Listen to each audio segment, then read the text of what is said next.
અહીંથી આપણે એક અલગ જ શરૂઆત કરવા જઈએ છીએ। જો ત્રીજા ચેપ્ટરની ટેક્સ્ટબુક રિલેટેડ બધી માહિતી ભણી ગયા।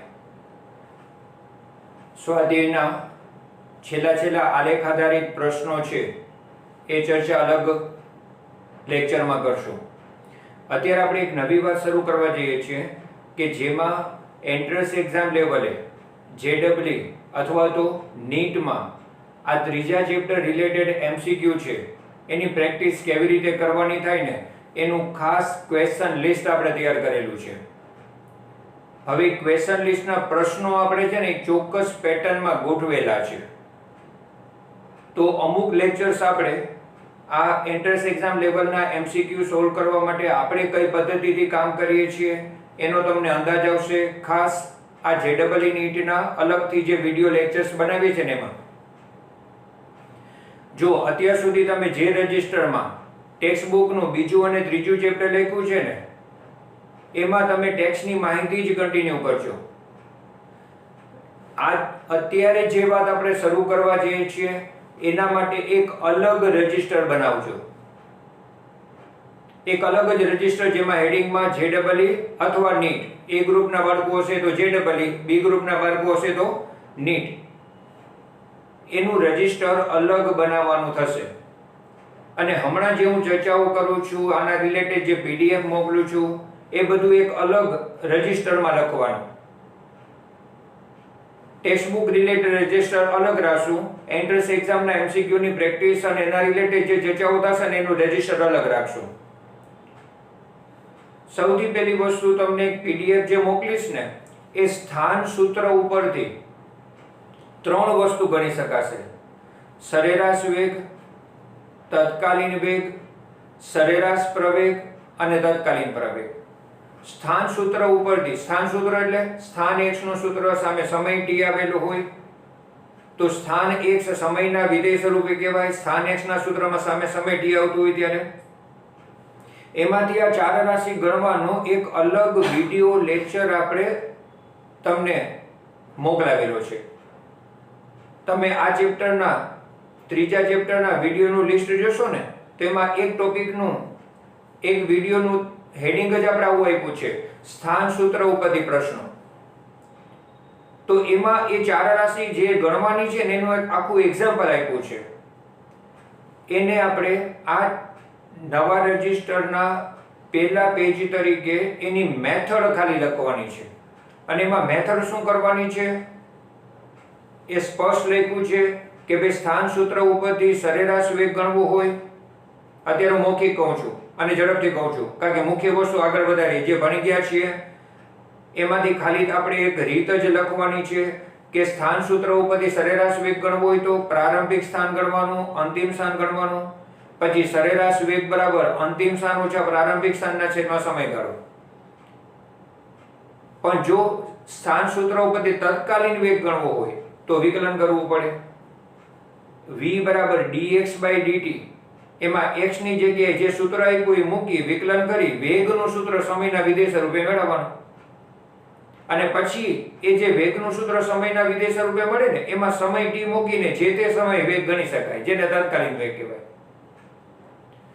તો ચોથી રાશિ સરેરાશ પ્રવેગ ગણવો હોય તો સ્થાન સૂત્રનું વિકલન કરી પહેલા વેગનું સૂત્ર મેળવવાનું। એ વેગનું સૂત્ર જે સમયના વિધેય સ્વરૂપે હોય ને એમાં પ્રારંભિક સમયના અંતિમ સમય મૂકી પ્રારંભિક વેગ અને અંતિમ વેગ ગણવાનો, પછી સરેરાશ પ્રવેગ એટલે અંતિમ વેગ ઓછા પ્રારંભિક વેગના છેદમાં સમયગાળો। આ રીતે સરેરાશ પ્રવેગ ગણાશે। અને જો તત્કાલીન પ્રવેગ ગણવો હોય તો સ્થાન સૂત્રનું વિકલન કરી વેગનું સૂત્ર મેળવવાનું, વળી વેગનું સૂત્રનું વિકલન કરી પ્રવેગનું સૂત્ર મેળવવાનું અને પ્રવેગનું સૂત્ર જો સમયના વિધેય સ્વરૂપે મળતું હોય તો એમાં જે સમય પ્રવેગ પૂછ્યો હોય એ સમય મૂકવાથી તમને તત્કાલીન પ્રવેગ મળશે। આ ચારે ચાર વસ્તુની મેં મૌખિક ચર્ચા કરી। એ એન્ટ્રન્સ એક્ઝામમાં આ ચારે ચાર પ્રશ્નો શક્ય છે એનો વિડિયો લેક્ચર અલગથી આપણે અપલોડ કરી દીધો છે। માત્ર એની મેથડ જ ફર્સ્ટ પેજ તરીકે આપણે આ રજિસ્ટરમાં લખવાની છે એટલે મેં તમને મૌખિક કીધું। જરૂર લાગે તો ફરી પાછું એ વિડીયો રેફર કરી લેજો. બીજી નવી વાત જે શરૂ કરવાની છે ને, જો આ સ્થાન સૂત્ર ઉપરથી ચાર રાશિ ગણવાની વાત હવે એકદમ સ્પષ્ટ થઈ ગઈ હશે. પણ એક ડિફરન્ટ વસ્તુ જરા આપણે આગળ વધારીએ કે જો આપણી પાસે સ્થાન સૂત્ર હોય,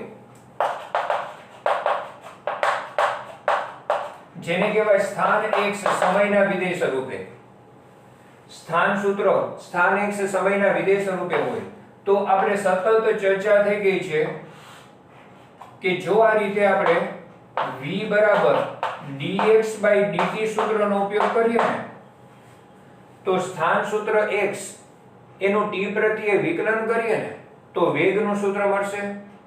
તો સ્થાન ઉપરથી વેગ મેળવવો હોય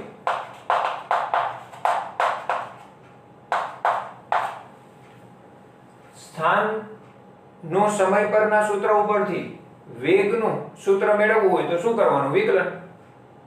તો જો ધ્યાન રાખજો, સ્થાન x ઉપરથી વેગ v મેળવવું હોય તો વિકલન કરવું પડશે. x નું t પ્રત્યે વિકલન કરવું એટલે વેગનું સૂત્ર મળી જશે. એનેથી આગળ જો તમારી પાસે વેગનું સૂત્ર છે એનું વિકલન કરશો, a બરાબર dv/dt. વેગનું સૂત્ર જે છે એ મૂકો સમય પરનું, એનું તમે t પ્રત્યે વિકલન કરો તો તમને શું મળશે? પ્રવેગનું સૂત્ર સમય આધારિત મળશે. તો આ રીતે તમને પ્રવેગનું સૂત્ર મળશે. તો જનરલી આપણી પાસે ટેક્સ્ટ બુકમાં જે માહિતી આવી છે એમાં સ્થાન ઉપરથી t પ્રત્યે વિકલન કરી વેગ મળશે, વેગ v નું t પ્રત્યે વિકલન કરી પ્રવેગ મળશે. પણ હવે ડિફરન્ટ વાત જેનો આપણે એક વખત ઉપયોગ કરેલો છે. જો આ રીતના આપણે ચર્ચા કરીએ v બરાબર dx/dt, આમાંથી dt હું આ બાજુ લઈ લઉં તો dx બરાબર v dt, જેને કહેવાય dt સમયમાં થતું સૂક્ષ્મ સ્થાનાંતર dx. અને જો બંને બાજુ સંકલન લેશો, તમે કલનશાસ્ત્રની રીતથી અચળ પ્રવેગી ગતિ માટે x બરાબર x0 plus v0 t plus half at square સૂત્ર ધાર્યું ને ત્યારે આ મેથડ કરી છે. જેમાં આપણે v ની જગ્યાએ v0 પ્લસ at મૂકી, સંકલન dx એટલે x, v ની જગ્યાએ v0 પ્લસ at મૂકીને પ્રોસીજર કરી છે. અત્યારે માત્ર શું ચર્ચા અગત્યની થાય? ધ્યાન રાખજો કે જો સ્થાન ઉપરથી વેગ મેળવવું હોય ને તો વિકલન, પણ જો વેગ ઉપરથી સ્થાન મેળવવું હોય, પ્રશ્નમાં વેગનું સૂત્ર આપ્યું હોય ને સ્થાન મેળવવું હોય, વેગના સૂત્ર ઉપરથી સ્થાનનું સૂત્ર મેળવવું હોય ને તો સંકલન થશે. ધ્યાન રાખજો, આ વસ્તુ જે હું લખું છું ને એ રીતના આપણે શરૂઆત કરશે. અત્યારે સંકલન dx બરાબર x લઈએ, આપણે ખબર છે સંકલન dy બરાબર y, સંકલન dt બરાબર t, સંકલનની નાનકડી આવી વાત અલગથી સૂત્રાત્મક સમજાવેલી છે. સંકલન dx બરાબર x તો સામે સંકલન v dt. તો મુખ્ય વસ્તુ અત્યારે શું આપણે ધ્યાનમાં રાખવાની MCQ એટેન્ડ કરતી વખતે? જોજો એક કોમન મેથડ આપણને આવડવી જોઈએ, કારણ કે તમે ગમે એટલા પ્રશ્નો કરશો ને પેપરમાં કંઈક નવો પ્રશ્ન હશે, પણ જો તમને એ નવો પ્રશ્ન એટેન્ડ કરવા માટે ફિઝિક્સમાં MCQ એટેન્ડ કરવાની આવી જે ખાસ રીત છે કે પહેલા આઈડેન્ટિફાઈ કરવાનું થાય કે કઈ મેથડથી આગળ વધશું. સ્પેસિફિકલી આમાં આપણે કહીએ ને કે જો સ્થાન ઉપરથી વેગ ગણવાનું છે, સ્થાનનું સૂત્ર આપ્યું છે ને વેગ ગણવાનું છે તો આપણને ખબર પડી જાય છે વિકલન થશે કે ભાઈ સ્થાનનું t પ્રત્યે વિકલન કરશો ને એટલે વેગ મળશે. પણ તમને પ્રશ્નમાં વેગનું સૂત્ર આપ્યું હોય અને પૂછ્યું હોય સ્થાન તો ખબર પડી જવી જોઈએ કે સંકલન થશે. તો જો આ ડાયરેક્શનનો પ્રશ્ન હોય તો વિકલન થાય, પણ જો આ ડાયરેક્શનનો પ્રશ્ન હોય તો સંકલન થાય. આપણને આઈડેન્ટિફાઈ કરતા આવડવું જોશે કે ભાઈ આ વિકલન વાળો પ્રશ્ન છે કે સંકલન વાળો પ્રશ્ન છે. સ્થાન ઉપરથી વેગ ગણવાનું છે, બીજી વખત કહું છું, રિપીટ કરું છું, સ્થાન ઉપરથી વેગ ગણવાનું છે તો વિકલન, વેગ ઉપરથી સ્થાન ગણવાનું છે તો સંકલન, વેગનું સંકલન કરતા સ્થાન મળે. આપણે જનરલી અહીંથી શરૂઆત કરશું. અહીંથી શરૂઆત શા માટે કરશું? તો ભાઈ અહીંયા લોઅર લિમિટ અને અપર લિમિટ, સ્થાનની લોઅર લિમિટ અને અપર લિમિટ સાથે આપણે ઘણી વખત પ્રશ્ન હશે. એવી રીતે વેગની લોઅર લિમિટ અને અપર લિમિટ, સમય t ની, કારણ કે સંકલન સમય પ્રત્યે થાય છે. તો આપેલા સમયગાળામાં સ્થાનાંતર ગણવું હશે તો સમયની લિમિટ હશે કેટલાથી એટલા સમય સુધીનું સ્થાનાંતર.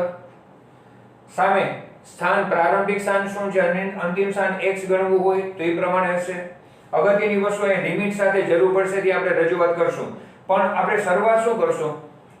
પહેલા તો પ્રશ્નની વાક્ય રચના જોઈ અને નક્કી કરવાનું કે સ્થાન ઉપરથી વેગ ગણવાનું છે કે વેગ ઉપરથી સ્થાન. ખ્યાલ આવ્યો?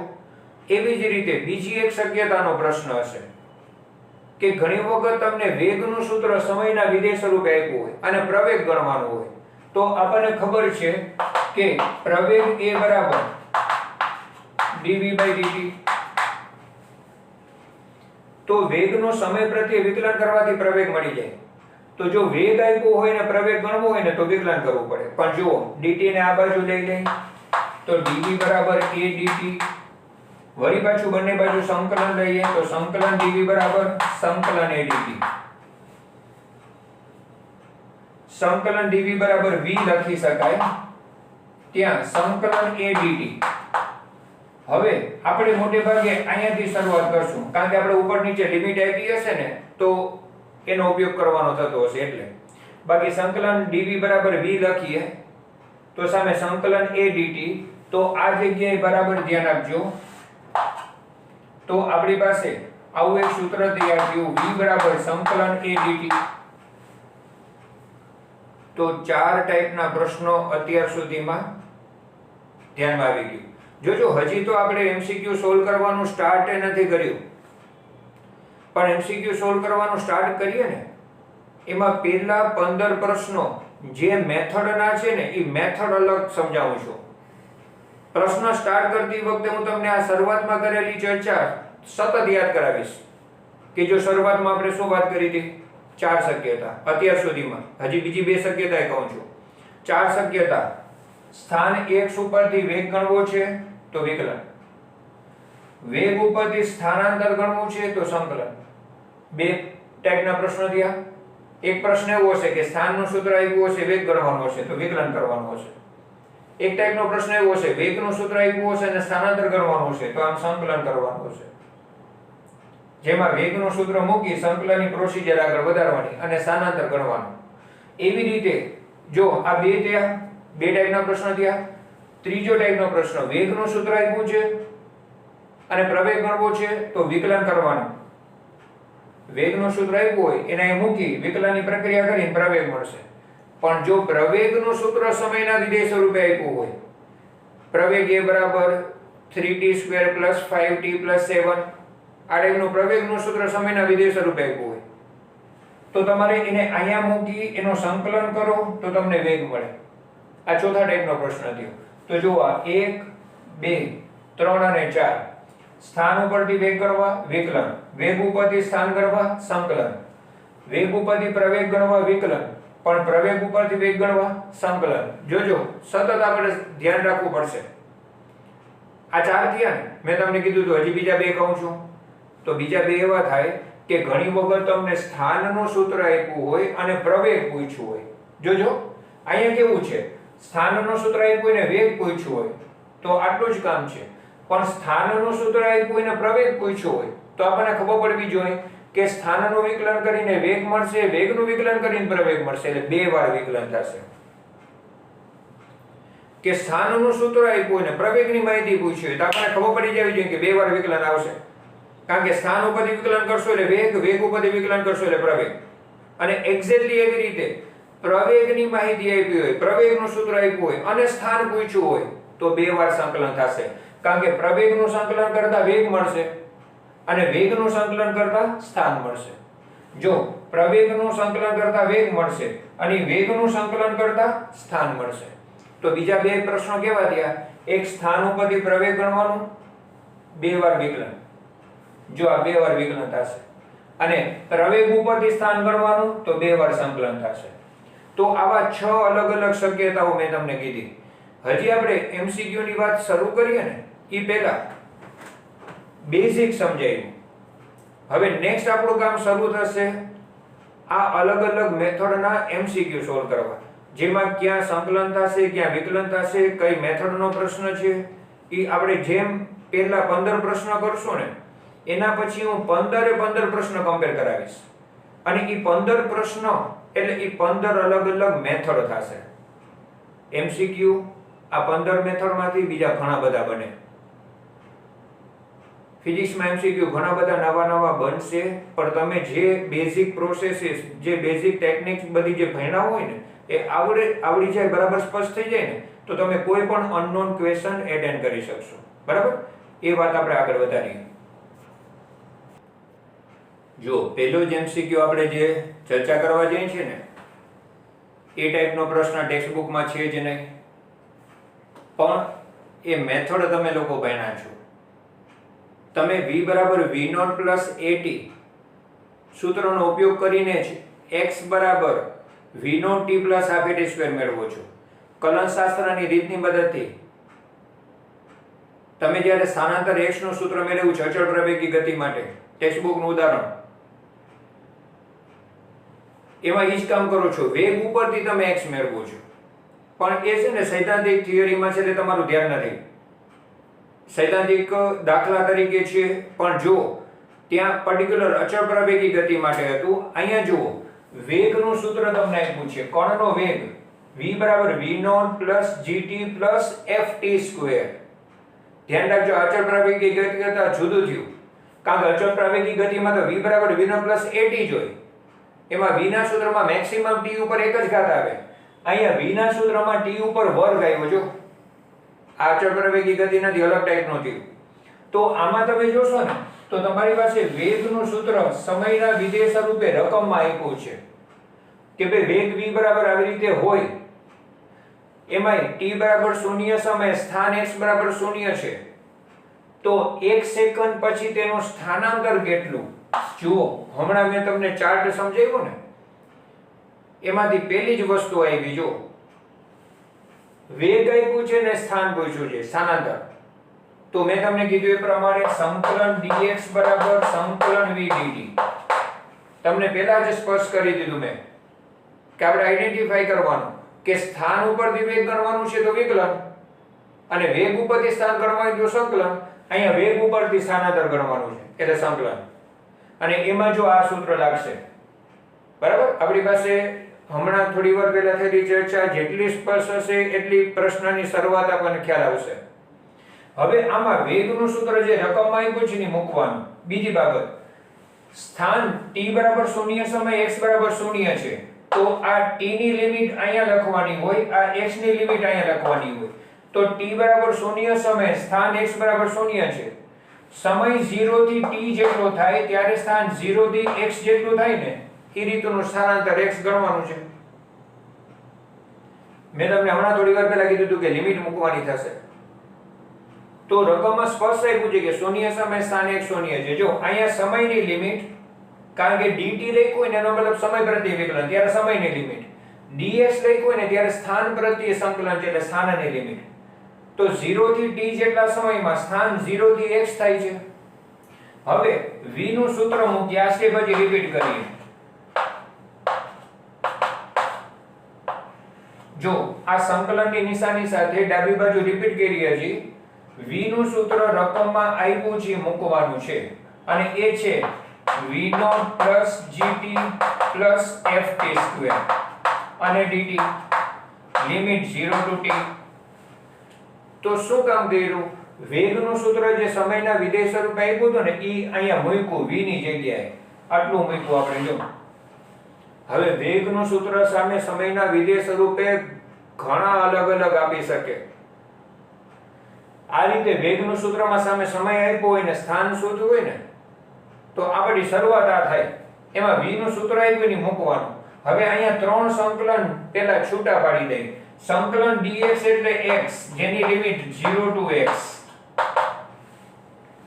સંકલન dx એટલે x લિમિટ 0 to x કૌંસની બહાર લખવાની છે. આ ત્રણ સંકલન ખાલી પહેલી વખત આવે છે એટલે જુદા પાડવું, બાકી તો ડાયરેક્ટ સંકલન કરી લેવાનું હોય. ત્રણ સંકલન જુદા કરીએ ને તો v0 dt પહેલું સંકલન થાય 0 to t. બીજું સંકલન gt dt થશે 0 to t. ત્રીજું સંકલન ft² dt 0 to t. તો આપણે આ ત્રણ સંકલન જુદા કર્યા. પહેલું v0 dt, બીજું gt dt અને ત્રીજું ft² dt. હવે સંકલન dx એટલે x કર્યું, એમાં upper limit x minus lower limit 0 એટલે x માઈનસ 0 થઈને x જ આવશે. આમ તો લોઅર લિમિટ 0 હોય ને ત્યારે લિમિટ મૂકવાની જરૂર ન હોય, પણ આ તો હું સ્ટાન્ડર્ડ પ્રોસિજર એટલે કરું છું કે આગળ વખત ક્યાંક લોઅર લિમિટ 0 નહીં હોય ને ત્યારે આપણને ધ્યાનમાં રહે.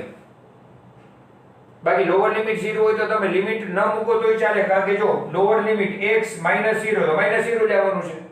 આમાં જોજો v0 અચળ છે, સંકલન dt એટલે t, limit 0 to t. v0 સહગુણક છે, ઈ અચળ છે, સંકલન dt એટલે t ભણી ગયા. એવી રીતે g અચળ છે, t નું સંકલન t²/2 limit 0 to t. f અચળ છે, t² નું સંકલન ઘાતાંકમાં 1 નો વધારો t³/3. તો તમે આ રીતના ભણી ગયા છો. v0 અચળ તરીકે સંકલન dt બરાબર t, g સહગુણક છે અચળ તરીકે t નું સંકલન t²/2 ઘાતાંકમાં 1 નો વધારો એ ઘાતાંક નીચે. એવી રીતે ઘાતાંકમાં 1 નો વધારો t³ અને એ જ ઘાતાંક નીચે. આમાં બધાયમાં અપર લિમિટ t માઈનસ 0 એટલે t જ આવશે. તો x બરાબર v0 t પ્લસ અહીંયા અપર લિમિટ t મૂકો એટલે t²/2 માઈનસ 0 એટલે વળી પાછું t²/2 માઈનસ 0 એટલે t²/2 થશે, જેને હું t²/2 આમ લખશું plus f upper limit t મૂકી એટલે t³/3 માઈનસ 0 એટલે t³/3 માઈનસ 0 એટલે t³/3 થશે. જો આ જે પરિણામ છે ને એને જરા જુદી રીતે લખવા, આ 1/2 આગળ લખું, 1/3 આગળ લખું, તો એક અલગ રજૂઆત પૂરતું આમ લખી શકાય કે x બરાબર v0 t plus half gt² plus 1/3 ft³. હજુ તો આપણે શું મેળવ્યું?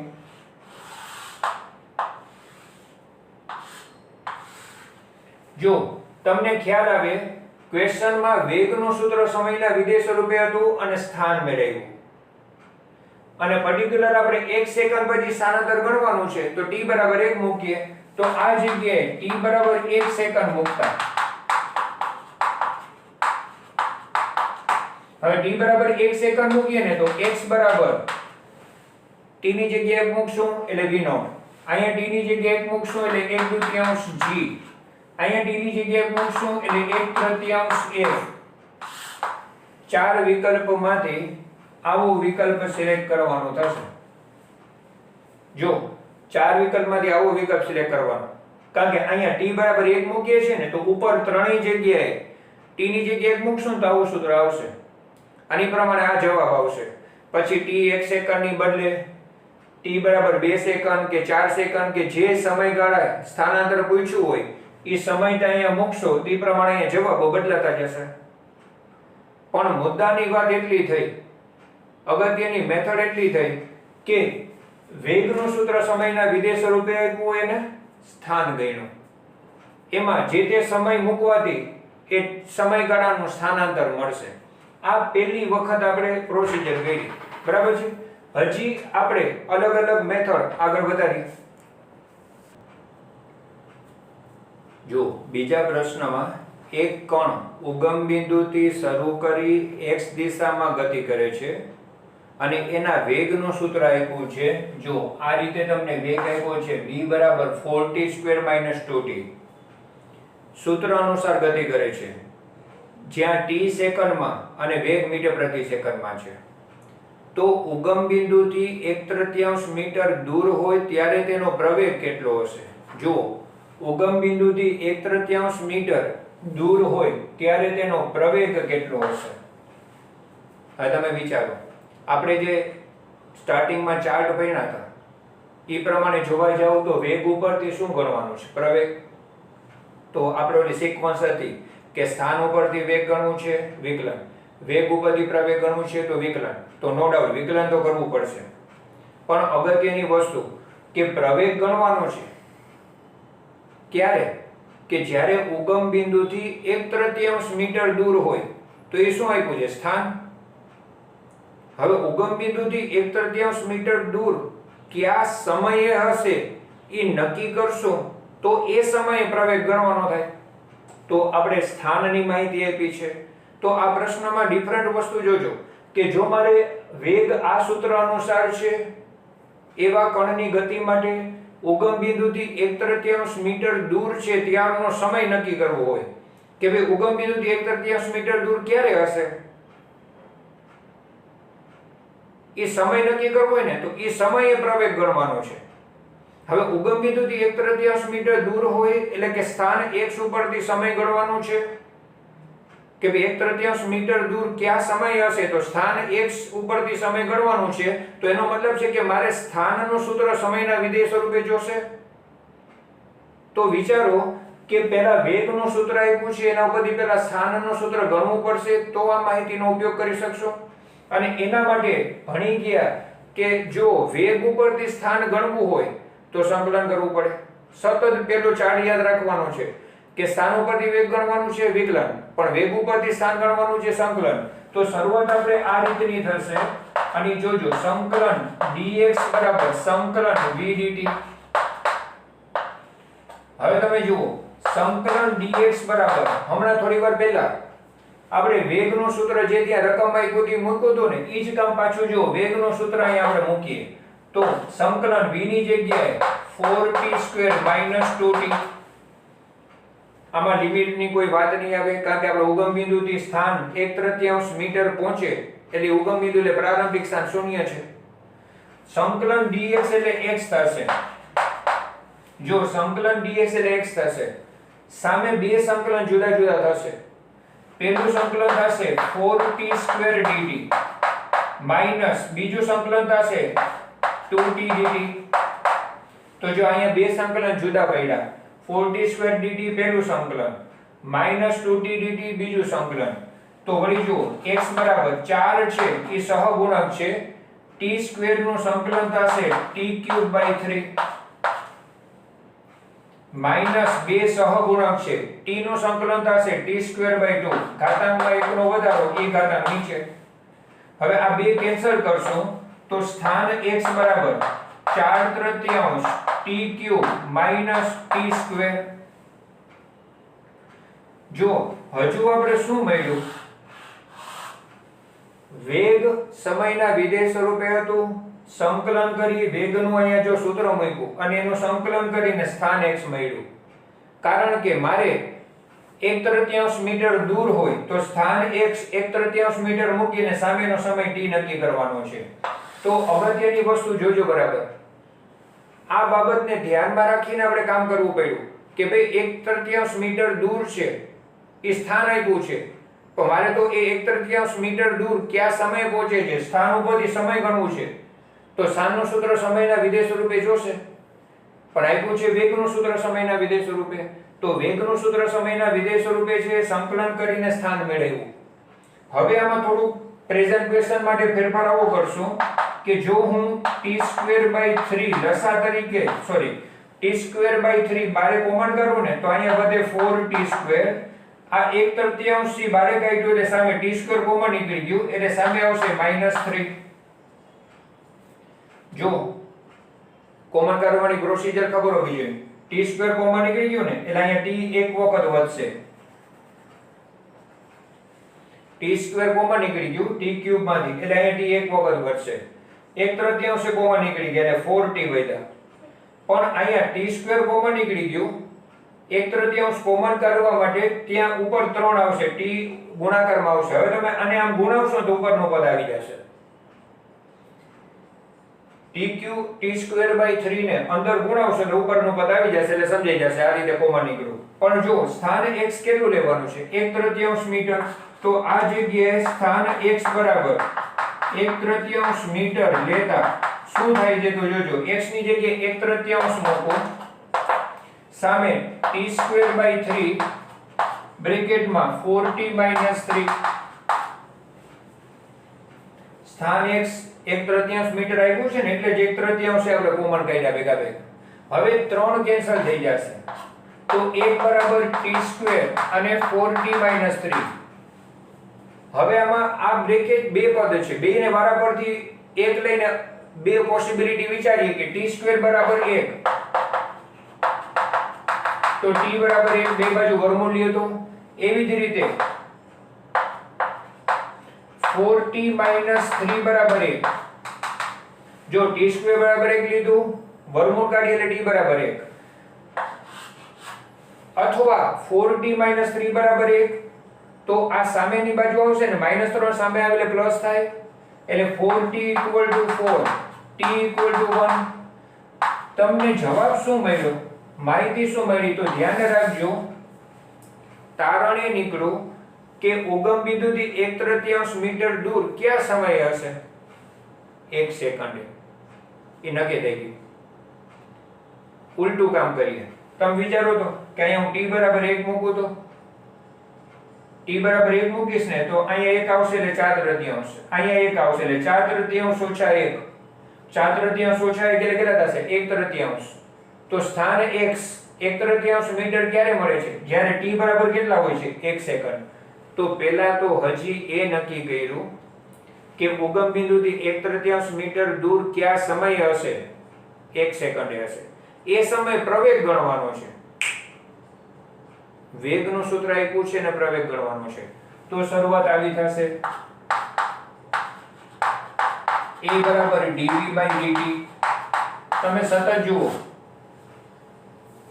વેગ છે અને પ્રવેગ ગણવો છે, પણ એ તો આપણે સમય ખબર નથી એટલે સમય ગણવા માટે આપણે સ્થાન ઉપરથી સમય નક્કી કર્યું, અને એ પ્રમાણે જુઓ a બરાબર d/dt સાથે વેગનું સૂત્ર જે આપ્યું છે રકમમાં 4t² - 2t, પ્રવેગ a બરાબર 4t² માં t² નું વિકલન 2t થશે, બે ઘાતાંક આગળ આવે ઘાતાંકમાં એકનો ઘટાડો થાય, t નું t પ્રત્યે વિકલન 1 થાય એટલે -2, તો a બરાબર 8t - 2. આ શું મળ્યું તમને, પ્રવેગનું સૂત્ર સમયના વિધેય સ્વરૂપે. અને એમાં તમારે સમય કેટલો મૂકવાનો, 1 સેકન્ડ, કારણ કે ઉગમ બિંદુથી 1/3 મીટર દૂર હોય ત્યારનો પ્રવેગ, પણ ઉગમ બિંદુથી 1/3 મીટર દૂર કયા સમયે છે, 1 સેકન્ડે છે. એ 1 સેકન્ડે પ્રવેગ ગણવાનો છે, અને તેથી t બરાબર 1 સેકન્ડ મૂકતા તો a બરાબર 8 × 1 - 2 થશે, એટલે કે 6 મીટર પ્રતિ સેકન્ડ સ્ક્વેર થશે. જો કેવો પ્રશ્ન થયો, સંકલને આવ્યું, વિકલને આવ્યું. તો આવી રીતના તમારે પ્રશ્નોમાં બહુ ધ્યાન રાખવું પડે એવા પ્રકારના MCQ હોય. અચળ પ્રવેગી ગતિના સમીકરણો તારવ્યા ત્યારે તમે સંકલન કર્યું હતું, એ સિવાય બહુ જાજુ સંકલનનો ઉપયોગ આવ્યો નથી ટેક્સ્ટ બુકમાં.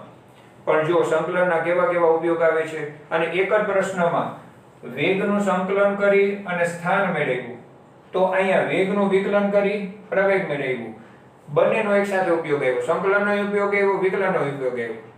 તો પ્રશ્નની સિચ્યુએશન પ્રમાણે વેગ ઉપરથી આટલા સ્થાને પ્રવેગ ગણવાનો હતો, પણ એટલું સ્થાન કયા સમયે છે ગણવા માટે પહેલા સ્થાનનું સૂત્ર સંકલન કરીને મેળવ્યું. એ 1/3 મીટર 1 સેકન્ડે છે અને તે સમયે પ્રવેગ ગણ્યો. બરાબર, આખી મેથડ બે વખત મેં તમને કીધી, અને ખૂબ જ અગત્યની વસ્તુ તરફ ધ્યાન દોર્યું, વેગનું છે સંકલન કરીને સ્થાન મળ્યું, તો અહીંયા વેગનું વિકલન કરીને પ્રવેગ મેળવ્યો. આવી બંને વસ્તુનો એક સાથે ઉપયોગ. જુઓ, ત્રીજા પ્રશ્નની અંદર એક પદાર્થનો પ્રારંભિક વેગ v0 છે, એનો મતલબ પ્રારંભિક વેગ શૂન્ય નથી, સ્થિર સ્થિતિમાંથી ગતિ શરૂ ન થતી, પ્રારંભિક વેગ v0 છે. આ વસ્તુનો હમણાં આપણે ખાસ ઉપયોગ કરશું. તેનો પ્રવેગ at² છે. જો પ્રારંભિક વેગ v0 છે ને પ્રવેગ at² છે, ધ્યાન રાખજો અહીંયા a સંજ્ઞા અચળાંક તરીકે છે, સહગુણક તરીકે છે. અહીંયા પ્રશ્નમાં a સંજ્ઞા પ્રવેગ માટે નથી, પ્રવેગ at² છે.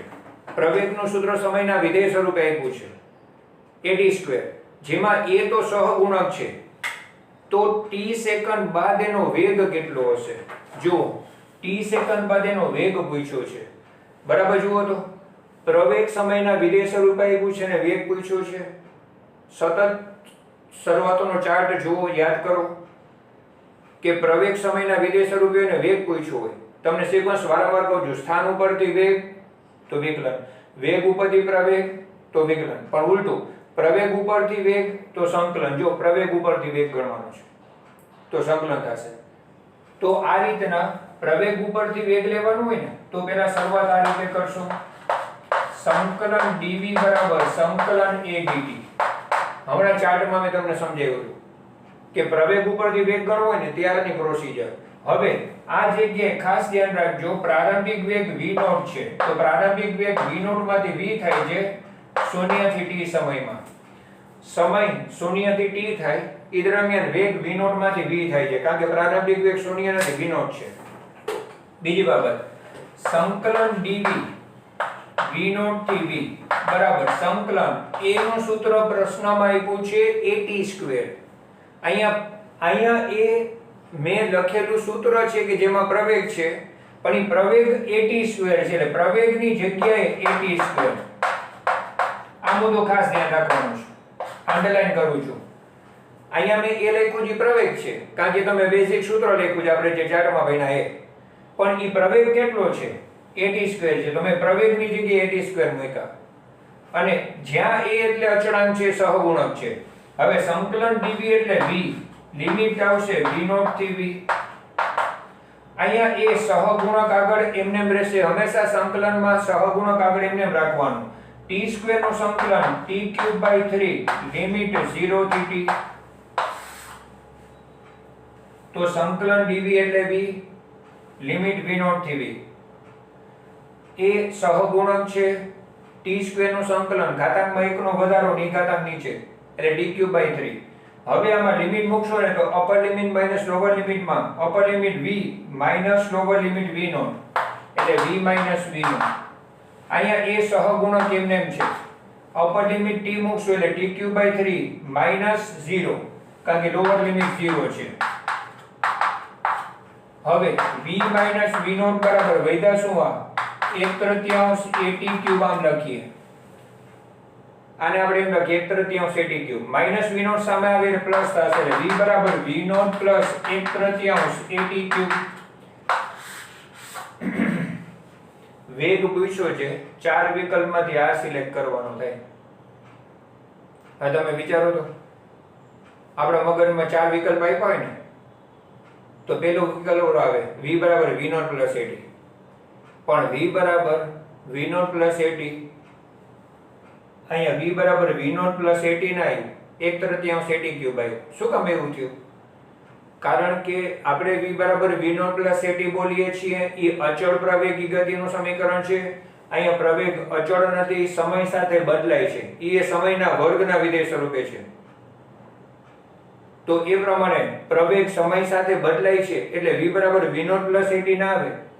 v બરાબર v0 પ્લસ at તો પ્રવેગ અચળ હોય ત્યારે આવે. અહીંયા તો પ્રવેગ અચળ નથી, સમય સાથે બદલાય છે. એની મુક્તા સાદરૂપ આપતા તમને જવાબ આવ્યો એ v બરાબર v0 પ્લસ at કરતા જુદો આવ્યો.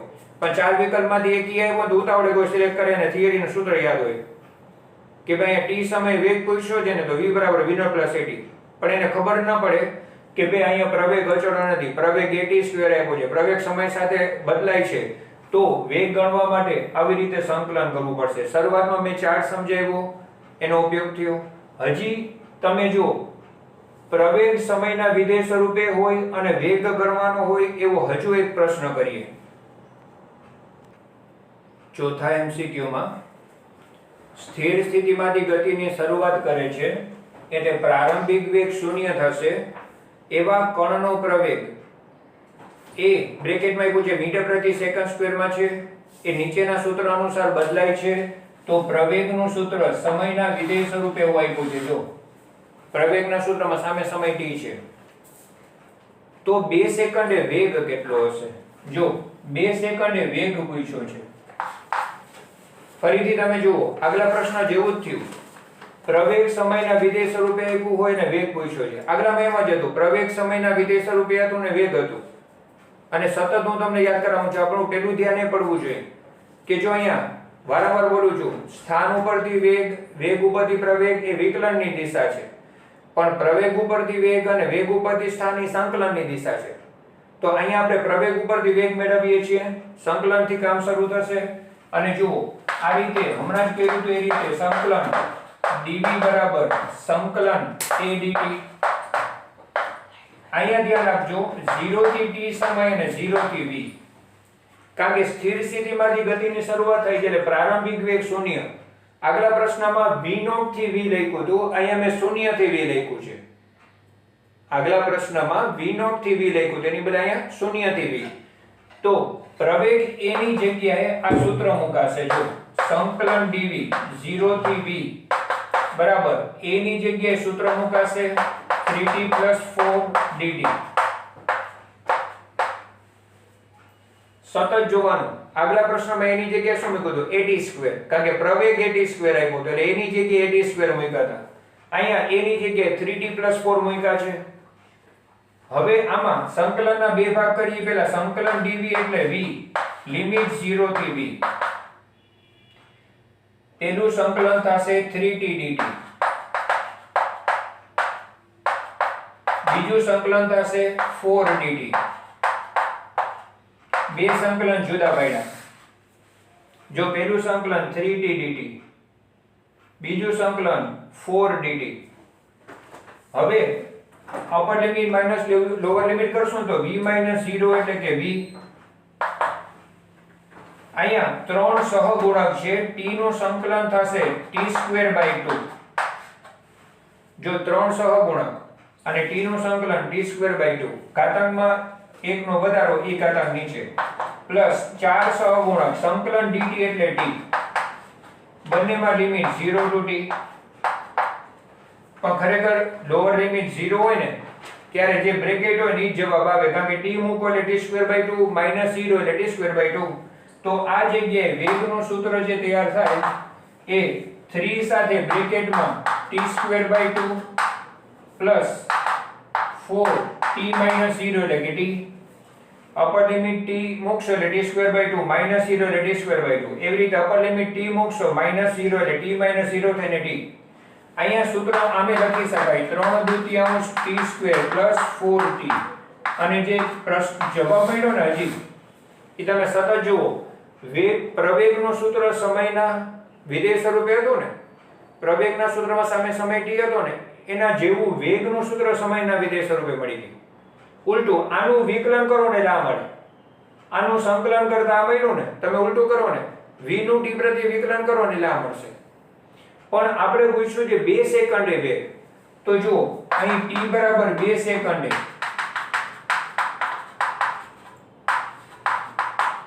વેગ પૂછ્યો છે, તો v બરાબર 3/2 t ની જગ્યાએ 2, અહીંયા પણ t ની જગ્યાએ 2 મૂકશું. અહીંયા 2 નો વર્ગ અને 2 માંથી એક વાર કેન્સલ થઈ 3×2 = 6. અહીંયા 4×2 = 8. 14 મીટર પ્રતિ સેકન્ડ જવાબ આવશે. સતત આપણે જો 4 પ્રશ્નો કર્યા ને, ટોટલ 15 પ્રશ્નો છે શરૂઆતના. હજી એ સિવાય તો બહુ લાંબુ લિસ્ટ છે આપણે આ ચેપ્ટરના MCQ નું જે સોલ્વ કરવાનું છે. પણ શરૂઆતના 15 પ્રશ્નો એક ખાસ મેં શરૂઆતમાં ચાર્ટ સમજાવ્યો ને એના આધારિત છે. શરૂઆતમાં જે મેં ચાર્ટ સમજાવ્યો એના આધારિત 15 પ્રશ્નોમાંથી 4 પ્રશ્નો કેવા થયા? પહેલા 2 પ્રશ્નોમાં તમે બરાબર ઓબ્ઝર્વેશન કરો, વેગના સૂત્રમાં સામે સમય t હોય ને એવા પ્રશ્નમાં આપ્યું હતું. વેગનું સૂત્ર સમય વિધેય સ્વરૂપે અને કંઈક ગણતા હતા. પછી ત્રીજા ચોથા પ્રશ્નમાં શું આવ્યું? પ્રવેગના સૂત્રમાં સામે સમય t જ્યારે કંઈક ગણીએ છીએ. બંનેમાં પ્રવેગનું સૂત્ર સમયના વિધેય સ્વરૂપે હતું ને વેગ ગણતા હતા. બરાબર? આ રીતના થોડું કમ્પેર કરતા જવું પડશે. 15 પ્રશ્નો પૂરા થશે પછી 15 પ્રશ્નોનું તમને એનાલિસિસ આપીશ અને પછી તમને એ મેથડના કોઈ પણ પ્રશ્ન આવડી જશે.